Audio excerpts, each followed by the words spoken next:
Hello and welcome to All About Your Company. On today's edition, we'll be speaking about infrastructure. We'll be speaking about a company which does T&D and which has missed numbers.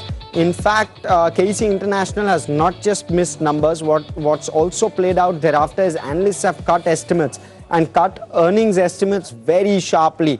Nearly 25% in terms of those earnings cuts is what we've seen brokerages do overnight. As a result of which, you've seen the stock which is down now 10% over the last couple of trading sessions, including pressure on the stock price today. You've seen those EPS cuts. Also, why or the reason for that? Q4 earnings were weak, both on top line growth, which percolated to margins, which percolated to earnings as well. The tax rate was slightly higher in Q4 versus the last year, and therefore on that higher base of tax, you also saw some earnings dilution happen. And then on top of it, just to add to all of that, you're seeing the outlook for FY27 also appears slightly weakish, even though growth was largely maintained at 12 to 15%. West Asia conflict and labor shortages, not labor code, I beg your pardon, has impacted the earnings for Q4 and likely to impact earnings for FY27 as well. Not labor code, labor shortages, which is what is impacting domestic execution. So that needs a bit of a change. But T&D growth, that's the other piece that cooled off in Q4. It was flat growth in Q4 when actually T&D as a segment did very well. FY27 full year goes on to complement as to the strength of that business. And mind you, the company itself, KEC, has a large chunk in terms of dependence towards T&D, and that shows resilience and strength as a segment as a whole. Of course, it's diversified now, but that one has shown strength. Q4, there was a cool off, which is likely one of the reasons which has impacted numbers. But let's quickly take a step back, try and understand the company as a whole. It's incorporated in 2005, but operating legacy 1945. It's part of RP Goenka Group, and therefore has a very strong promoter backing. It's a global EPC company. Operates across 6 verticals and across countries and continents, 100 plus countries in terms of the physical presence that this one has. So very, very strong presence, of course, both in terms of promoters as well as in terms of product. And there you go. Those are the products: transmission lines, high voltage substations. These are nothing but generally for renewable energy. You need a large area of transport which are required in terms of transmission lines, which is where where the production happens versus where the utilization happens are two totally different places. And therefore, what you need is very large high voltage substations in between to try and ensure that the direct current HVDC is what takes the electricity from the place of generation to the place of utilization. Also, therefore, across that entire value chain in terms of transmission systems, HVDC, the infrastructure, HVDC infrastructure required, including substations and grid stability stations. All of that is what KEC International takes care of. Also, in terms of underground power and telecom cabling projects is also what they undertake. High-rise residential and in the civil construction space. High-rise residential and building constructions, manufacturing of towers is what they do, by the way. So along with that entire value chain of electricity transmission, they also do tower manufacturing, industrial plants, and they have tower manufacturing not just in India, they have tower manufacturing in South America as well, which is Mexico and Brazil. And they've got a very, very big brand over there in terms of a presence. So that too is important to kind of consider. Then there's industrial scale plants which they build, which is EPC plants which they build for other businesses, airports, hospitals, logistic parks and the like. Railway electrification and tracks, they are into railways, Kavach as well. So you've got that whole value chain of railway also that they now start to cover. Signaling also is something that they look at. Metro, viaduct stations, depots, tunnel ventilation, all of that is also what they take care of. Passenger ropeway projects, they need partners for that, but they are undertaking that as well. Solar EPC, wind EPC, battery energy storage, which is in early stage at this point. Power rail telecom, already covered to a large extent. Aluminium and other power conductors for manufacturing. Water and sewage treatment businesses is also something that they do, very small component, but nonetheless. They also do smart infra and grid automation, and they do oil and gas infra as well. So they're across the board, frankly. But what's important to understand is what part of the order book caters, or what's the composition of the order book really. And let's pull that one up. And that's where you'll get to see 56% is T&D. SAE Towers, which is their South American subsidiary, I beg your pardon, is approximately 7% of the top line at this point in terms of order book, sorry, not in terms of top line.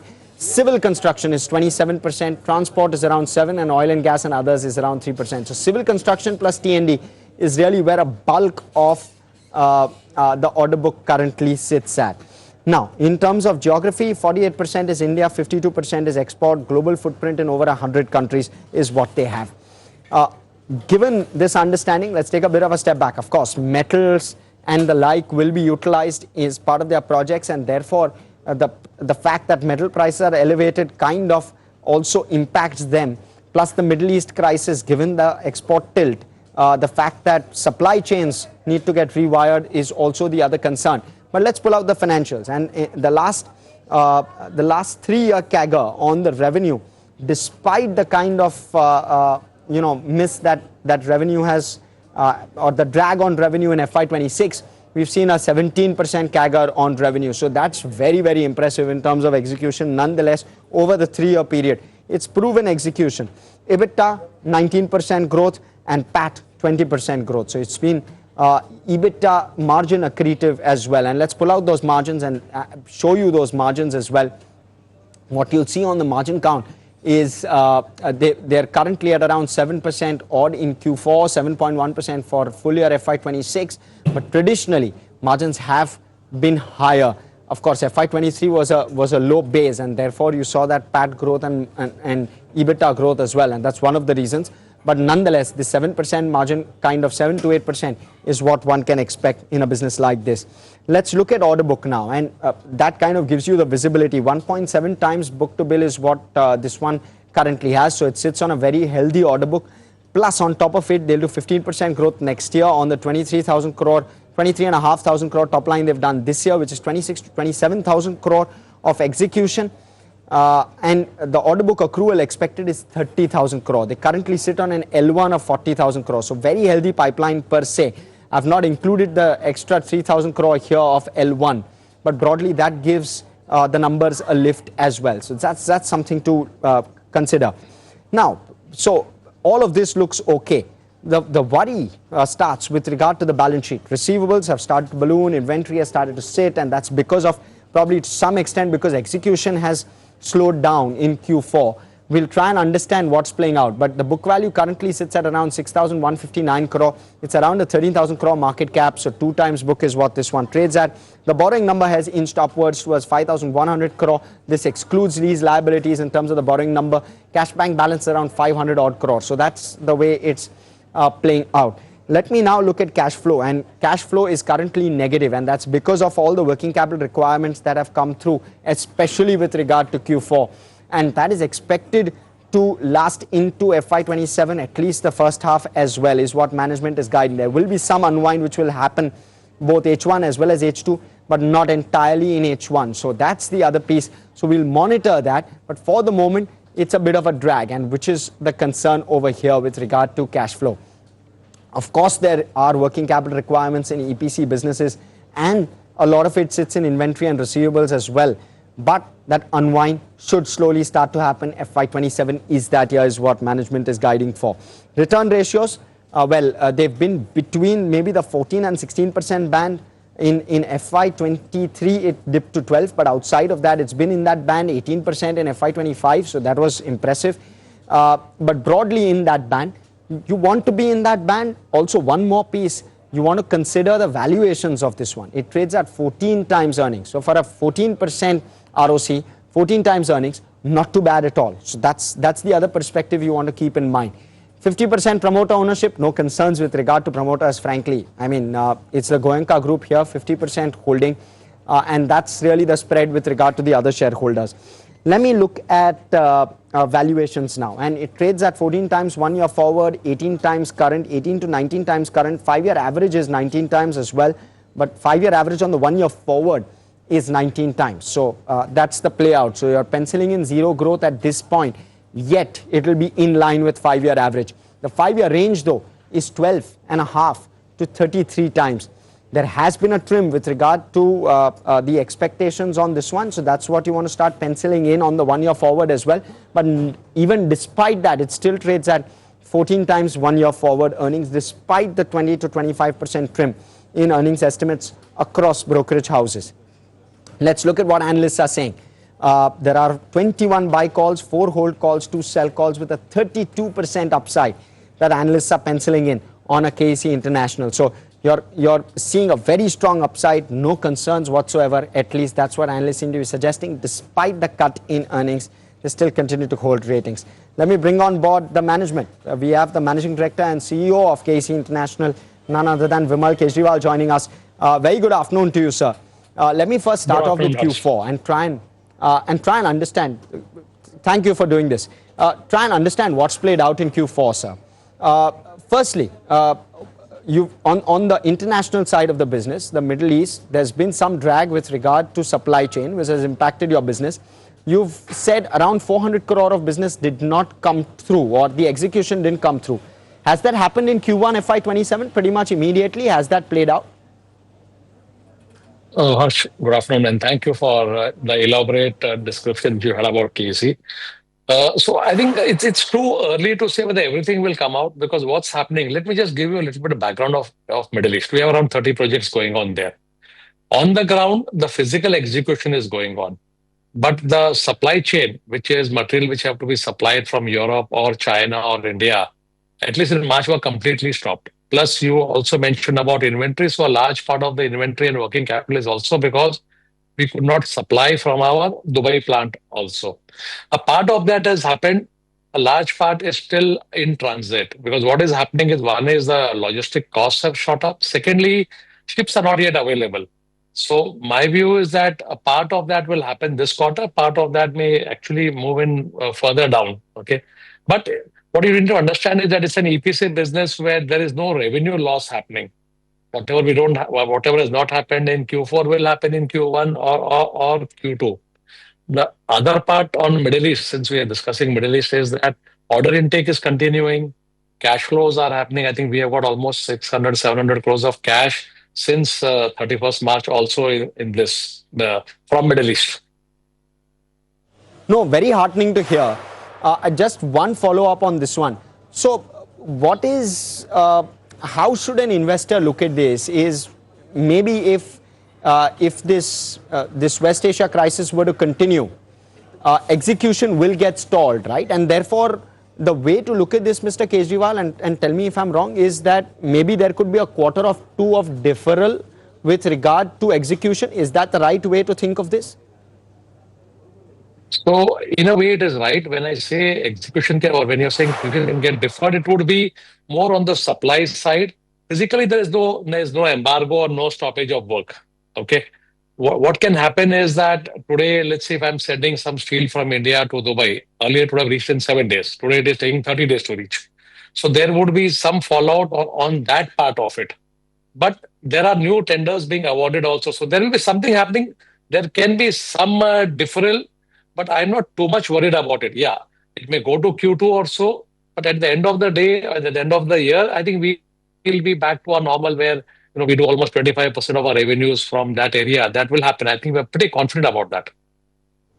Mr. Kejriwal, one thing that I'd again want to know, if at all the West Asia crisis were to resolve itself tomorrow, would that mean that the supply chain gets rewired pretty much immediately, or is there a lag to that? There will be a lag, definitely, because ships are stuck wherever they are stuck. Okay, so for the entire shipping industry to normalize, it will probably take a couple of months. Okay. So even if there's a resolution today, you'll still take a couple of months for the supply chain to rewire, and therefore at least a quarter is what we should build in terms of the headwind, right?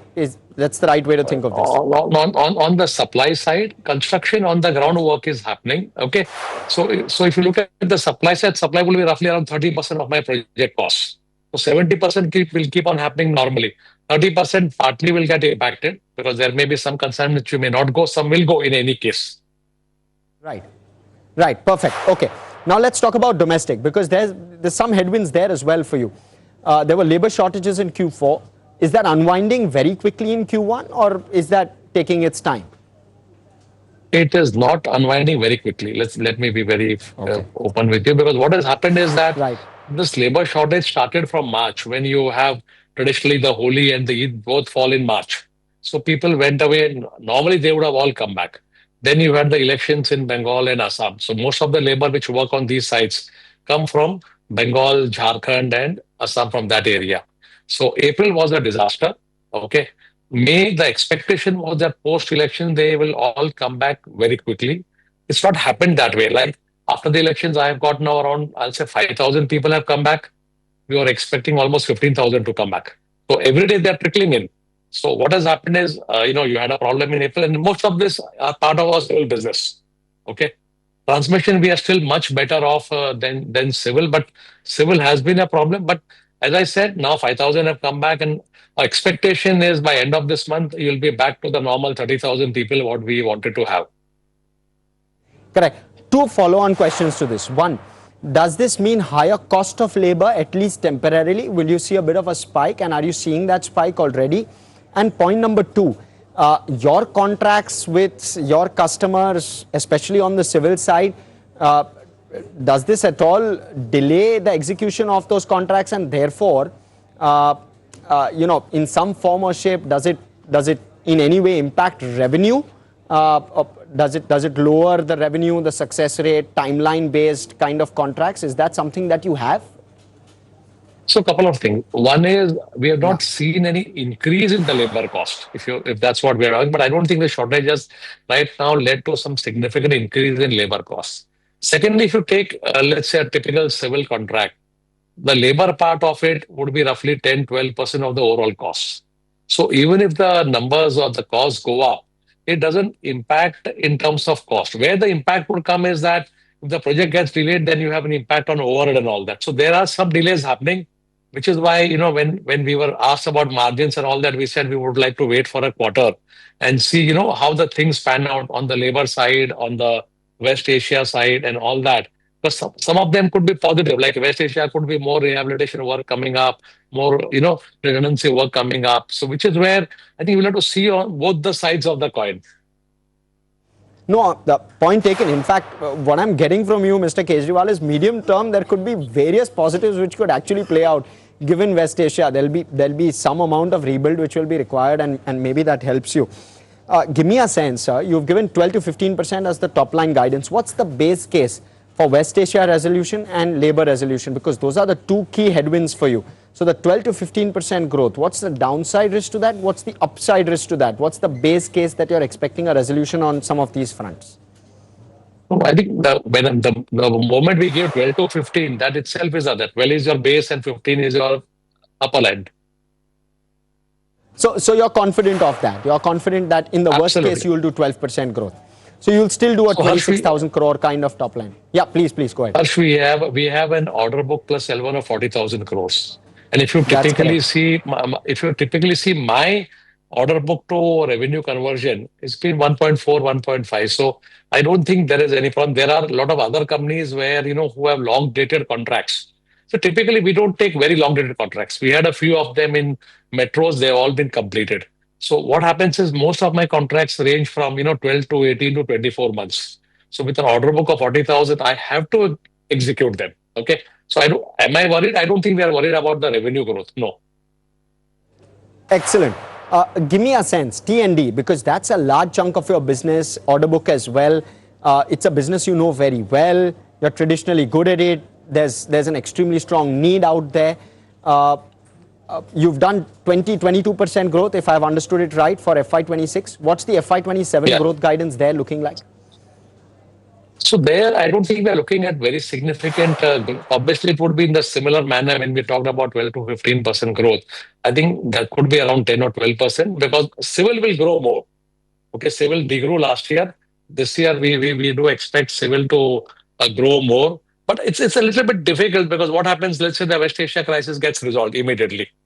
This 400 crores which we talked about was largely a deferment of our T&D revenue. And also, if there are some rehabilitation packages come which need immediate work to be done, so T&D can also uh, pick up very fast beyond what the growth we are talking about. Got it. Okay, so some positive upside possible on T&E. That's something you want to mark out, viewers. Now let me talk about cash flow, sir. That has been one of the other key drags, and understandable, right? I mean, there are plenty of headwinds, and you come from a marquee group, and therefore cash flow technically in such an environment is absolutely okay to do. But talk to us about the unwind which is expected to happen in FY27. What are you penciling in? So there are three or four things which have. Let me first come to why the cash flow has been negative. First of all, on I think 2nd or 3rd April, we got 450 crores, which should have ideally should have come in 31st March. 31st March was a holiday, 1st March, 1st April was a holiday, okay, whatever reasons. And then there was some payment issues at some other clients because of some technical glitches they had. So I think one is we should look at that number, maybe adjusted by 500, 600 crores for money which came to me in the first week of April. Second part, what we have now talked about is that our debt is around six and a half, I think 6,600 or something. We have said that by Q2 end, we'll reduce it by 500 crores, and by H2, we'll reduce by another 500. So we expect that the debt level should be around 5,500 crores by the end of financial year 27. And this includes the 400 crore or 4 to 600 crore you've just received in the first Yes, 15 days of yes, April. Okay, yes, so yes. including that, you'll reduce that by 500 crore H1 and maybe another 500. And thereafter, are you comfortable with the kind of debt level you're playing with? Thereafter, around 5,500 kind of debt level crore. See, if I continue to grow at 15% margin numbers, then obviously I will need to fund it by some part of it has to come by debt. Okay. So I think we have been targeting a debt of below 5,000. Let me be very frank with you. So I think we would look for another 500 crores reduction maybe in the year after to bring it down to 5,000 crores. But what we also need to appreciate is that most of this debt is, except for the money which we are spending on our cables and sub capex, we have a capex of around 400 crores. The rest of the entire money is in working capital. So today our net working days are 130 days. We are targeting this year. We have said we'll take it to 110, and next year we are talking about FY28 below 100. If we are able to achieve that, then obviously this 5,000 will go down further. Mr. Kejriwal, how likely is that, and what could the possible,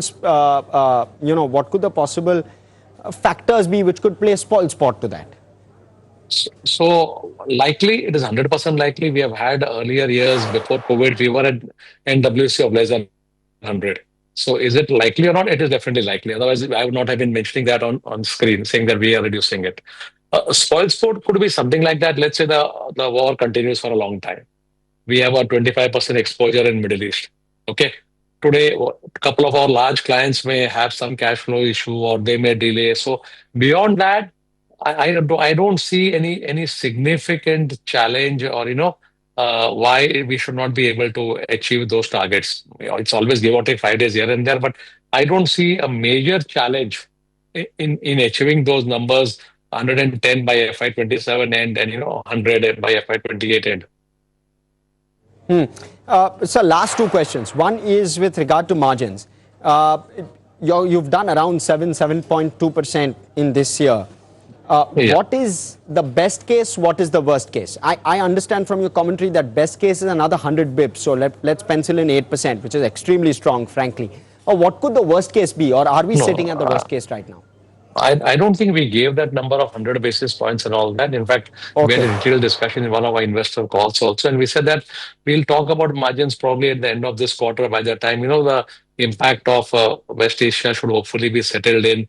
We'll understand what we are getting from the clients, what I have to pay, what could be the rehabilitation thing coming in. So maybe we should talk about it after maybe a quarter or so on exactly how the entire margin piece will shape up. It will be a little bit early today.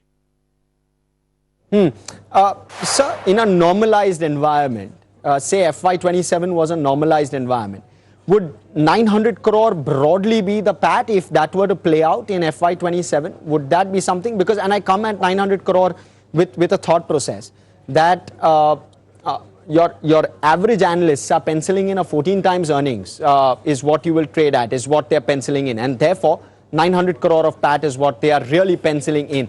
What's the, is that something that one would expect from you in a normalized environment if FY27 were that? So, Harsh, the joker in the pack is we have got a lot of legal arbitration and other, dispute resolution cases going on with railways and civil and all that. Okay. If I look at the current operations, I think those are very good numbers which are achievable. Now we have got claims, etc., which are there. I do not know how on which side the arbitrations will go, what will happen. So, plus or minus 50, 100 crores here and there would depend upon, let's say, some court cases go against you, or maybe the court cases come in your favor, or arbitration come in your favor. So I think to me that's the only joker in the pack. Otherwise, I think we have a decent, I'll say a good order book with good margins, etc. I think it's a matter of, how do we close these issues and then we start going back to a normalized order book and normalized margin. You've been extremely candid, as you always are, Mr. Kejriwal. Thank you so much for coming in and speaking to us. This was really, really good. Thank you for having me and thank you for this coverage. Thank you. Bye. I enjoyed this. Thank you. Viewers, that's all the time we have on this edition of All About Your Company. Thanks so much for tuning in. More action on the other side. Stay with us here on ET Now.